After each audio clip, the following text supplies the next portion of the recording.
Со гнев и огорченост, дел од обвинетите во аферата Детонатор денеска изреагираа по соопштувањето на пресудите од страна на судиката Весна Димишкова во Основниот суд 1 во Скопје. Казните се движат од 1,5 година до доживотен затвор, кои различно се определени за 15-мината учесници во оваа афера, која е разоткриена и спроведена во полициската акција во текот на 2012 година.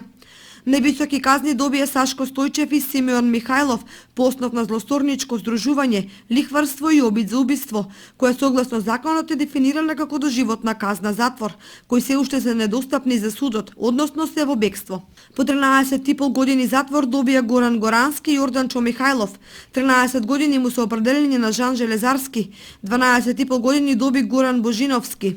На Стојан Поликрушев му се пресудени 9,5 години, на Тони Лесански 8 години, на Далибор Алексовски 5,5 години, на Горан Кузмановски 4,5 години, а преостанатите добија по 1 до 2,5 години затвор.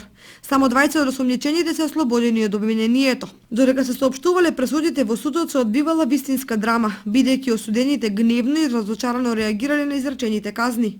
Некои од нив дури барале да бидат осудени со стрелање, бидејќи што ќе им е животот по 13 години поминати во затвор, кога ќе им помине најубавиот дел од животот. Судиката Димишкова искоментирала дека во изминатите 16 месеци додека траел процесот, постојано добивала закани дека ќе летне како пиле, меѓутоа гласно изјави дека